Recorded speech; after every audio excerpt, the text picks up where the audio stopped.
In the Testament of Solomon, we see him facing off against 7 spirits at the same time, all of which had something to say.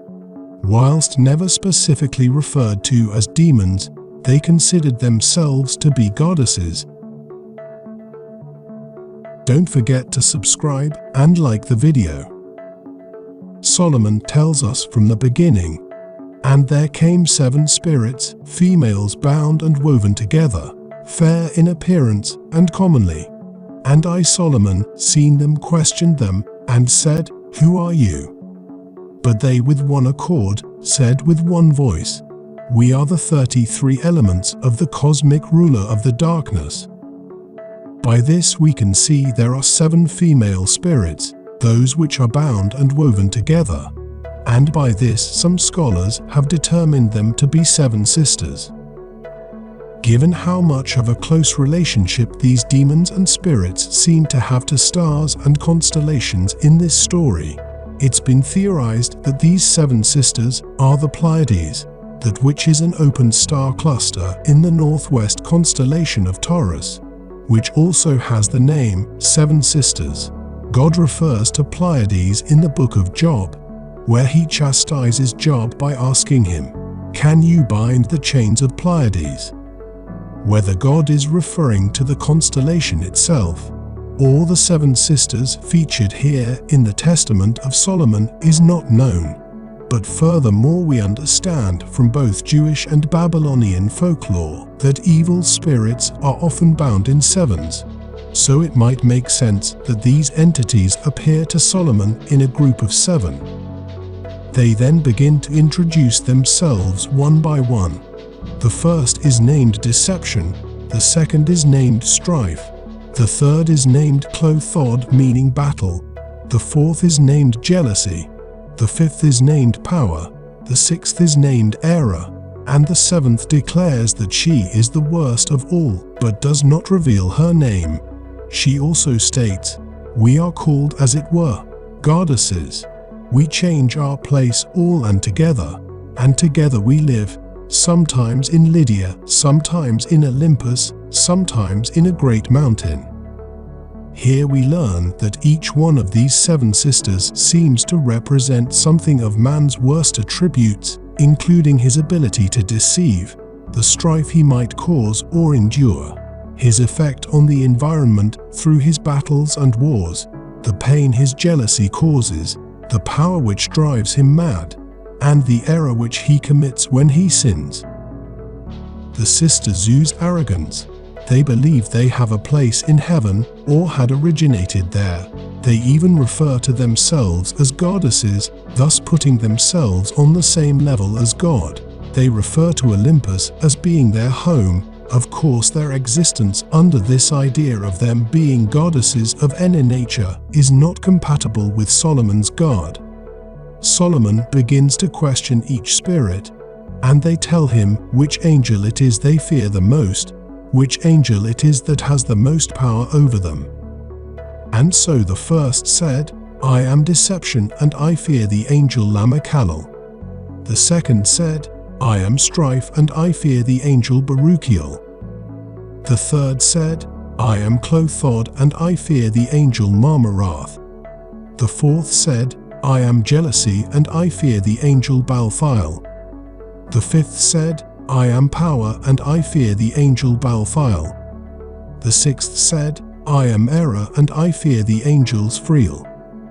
The sisters then went ahead to describe what each of them does. Deception tells him, "I deceive and weave snares here and there." In other words, she lays traps for believers and seeks to ward them off the righteous path by either tricking them into sin or by appealing to their temptations. Strife tells him, "I bring timbers, stones, hangers, my weapons on the spot," a metaphor for the hard times that believers may find themselves in because of her. Battle tells Solomon, "I caused the well-behaved to scatter and fall foul of the other." She incites within mankind of the need to fight, regardless of how mild their temper can be. Jealousy tells Solomon, "I caused men to forget their sobriety and moderation." I passed them and split them into parties, for strife follows me hand in hand. I ran the husband from the share of his bed, and children from parents, and brothers from sisters.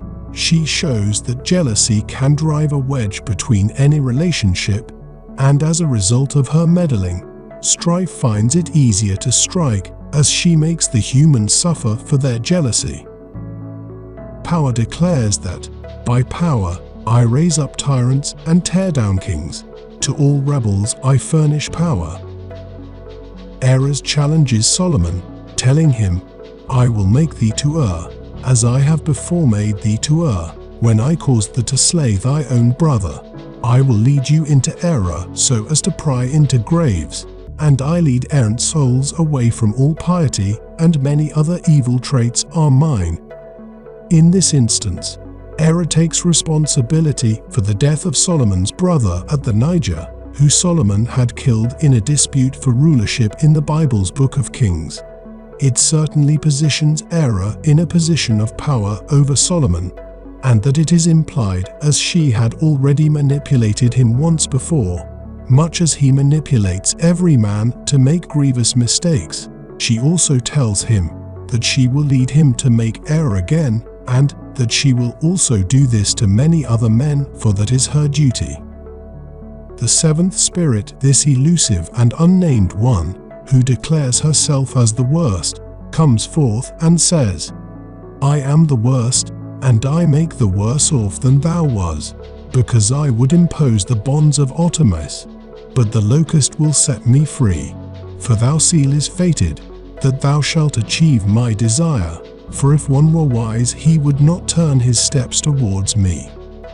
The seventh spirit here threatened Solomon, that she will make him worse off than what he was before, that she will impose the bonds of Artemis. The second part of her declaration is of more interest to us, in that she says the locust will set her free, for it is fated that Solomon will achieve her desire.